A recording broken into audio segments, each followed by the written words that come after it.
Selamat datang di vlog berita tentang sekolah kita, di mana kita akan membahas kali ini 3 organisasi yang menjadi tulang punggung keamanan dan ketertiban di SMA Negeri 3 Tambun Selatan ini. Yaitu ada pertama ada OSIS, yang kedua itu ada MPK, dan yang ketiga ada Paspansus. Mereka bukan hanya sekedar organisasi siswa biasa saja, tetapi juga contoh nyata dalam suatu kepemimpinan, tanggung jawab, dan juga kerjasama dalam lingkungan sekolah. Penasaran sama kegiatan mereka di lingkungan sekolah? Yuk kita simak! Halo Sobat GS, di sini saya sudah bersama dengan anggota MPK yang sedikit akan saya pertanyakan.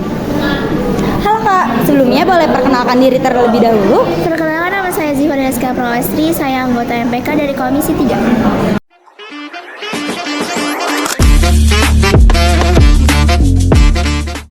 Nah, di sini aku mau bertanya sedikit mengenai organisasi yang Kakak ikuti, yaitu MPK. Peran MPK sendiri itu apa sih di lingkungan sekolah ini, Kak? Peran MPK secara umum itu dia hanya mengawasi OSIS, tapi dia juga sebagai jembatan antara OSIS dan juga siswa dan guru yang di sini. Jadi kayak setiap aspirasi yang yang dikasih siswa akan ditanggung oleh MPK dan akan diberikan kepada OSIS agar dilaksanakannya. Oh, nah tadi kan Kakak bilang kayak ada aspirasi siswa yang akan ditampung dulu baru dikemukakan. Bagaimana sih cara MPK meyakinkan bahwa aspirasi siswa itu akan tersampaikan di sekolah? Jadi di proker Komisi 3 itu ada Diskagas, kegiatan Diskagas itu artinya diskusi terbuka GS. Yang dimana di situ ada perwakilan kelas, perwakilan esko, dan bahkan ada Bu Eno, Bu Krista, dan juga Miss Yuni. Yang dimana kita bisa menyalurkan kritik ataupun sarannya untuk GS agar bisa dijawab langsung dengan Bu Krista atau Bu Eno di waktu itu juga. Oke. Nah, di setiap organisasi itu pasti ada bidang-bidangnya masing-masing ya? Yes. Nah, bidang apa? Boleh sedikit jelasin bidang-bidang apa aja yang ada di periode kali ini?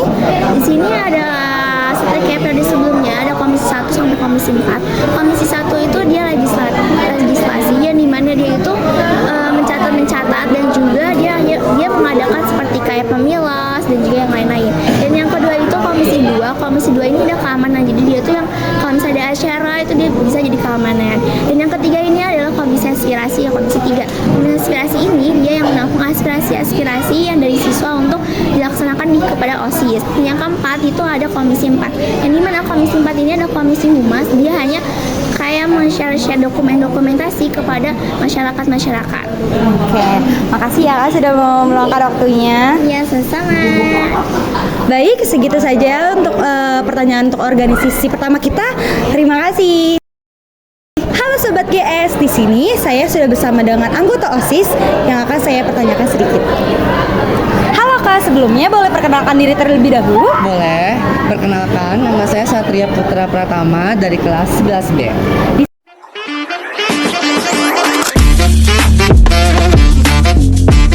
Di sini saya akan bertanya sedikit mengenai organisasi yang Kakak ikuti, yaitu OSIS ya Kak. Betul. Di sini aku mau nanya OSIS sendiri itu apa sih, dan boleh jelasin peran-perannya apa aja di lingkungan sekolah SMA Negeri 3 Tambun. Ya, jadi yang seperti kita udah tahu, OSIS itu kan sebuah singkatan. Nah, kepanjangannya itu adalah Organisasi Siswa Intra Sekolah. Yang dimana tugas OSIS sendiri itu adalah sebagai wadah untuk menampung aspirasi dari beberapa siswa yang juga bisa menyelenggarakan beberapa event seperti kegiatan-kegiatan HUT RI, terus MPLS, dan lain sebagainya. Oke, di sini aku juga mau nanya, OSIS sendiri itu kan punya bidangnya masing-masing ya Kak, Betul. atau sekbid bisa dibilang. Nah, sekbidnya itu ada apa aja sih di periode kali ini? Nah, jadi di periode kali ini tuh ada 10 sekbid. Jadi yang pertama tuh sekbid keimanan dan ketakwaan. Lalu yang kedua itu ada sekbid budi pekerti luhur. Lalu yang ketiga itu ada sekbid bela negara. Lalu yang keempat itu ada sekbid jasmani olahraga. Lalu yang kelima itu HAM demokrasi dan pendidikan politik. Lalu yang keenam itu ada sekbid kewirausahaan dan kreativitas. Lalu yang ketujuh itu ada sekbid kesehatan gizi. Lalu yang kedelapan itu ada sekbid sastra dan budaya. Lalu yang kesembilan itu ada sekbid teknologi dan informasi. Lalu yang kesepuluh itu ada sekbid mengenal bahasa asing. Oke. Nah, pasti di setiap orang tuh punya harapan nih. Nah, harapan kakak tuh apa sih di OSIS ini di periode berikutnya?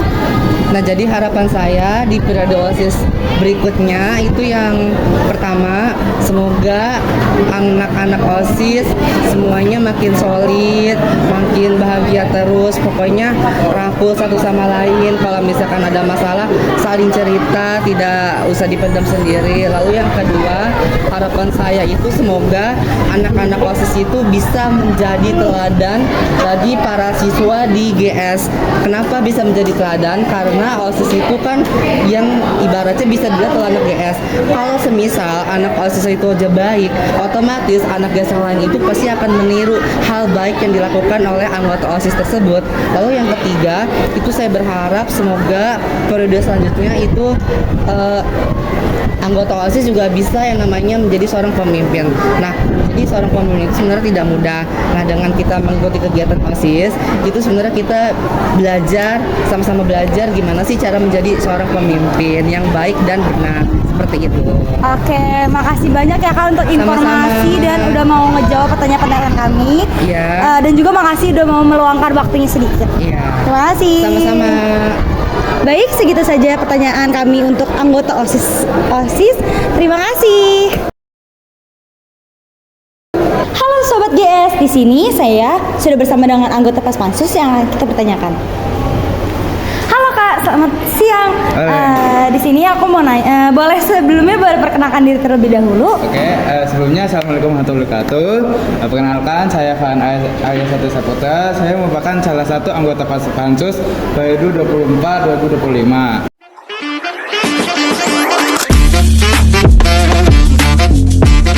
Oke, di sini aku mau sedikit nanya tentang organisasi yang kakak ikutin, itu Paspansus, benar Iya, kan Kak? betul. Yang pertama itu apa sih? Boleh sedikit jelasin Paspansus itu organisasi apa?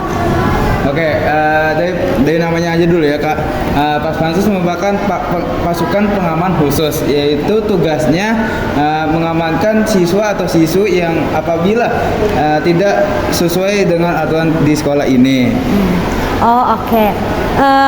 Kalau tugas Paspansus sendiri itu apa sih di lingkungan sekolah? Oke, tugas Paspansus itu yang paling utama adalah menjaga atau menertibkan siswa yang tidak patuh atau tidak sesuai dengan peraturan sekolah, seperti contohnya Hasan yang tidak memakai topi, almet ataupun GSP tidak sesuai dengan aturan sekolah, itu bakal dipisahkan dan akan dapat memberikan sanksi. Oke, di sini aku mau nanya tentang pribadi kakak nih. Kayak apa ada kendala gitu saat mengikuti organisasi Paspansus gitu kak? Oke, untuk kendalanya pasti mungkin kebanyakan siswa-siswinya yang pada tidak patuh, habis itu udah dibilangin tapi tetap juga diulangi berkali-kali, itu membuat organisasi Paspansus atau OSIS atau MPK lainnya juga kecapean atau kelelahan untuk mengingatkan siswa tersebut itu. Oke, terima kasih ya kak sudah menjawab pertanyaan-pertanyaan aku. Mohon maaf kalau bisa ganggu waktunya nih. Iya, nggak Makasih ya apa-apa. kak. Iya, sama-sama. Oke, sedikit saja segitu untuk pertanyaan kami untuk organisasi setelah itu. Terima kasih. Wah, mereka keren banget ya. Di antara OSIS, MPK, dan Paspansus, mereka membuktikan bahwa kepemimpinan kerjasama akan berjalan beriringan, menciptakan sekolah yang aman, tertib, dan juga berprestasi.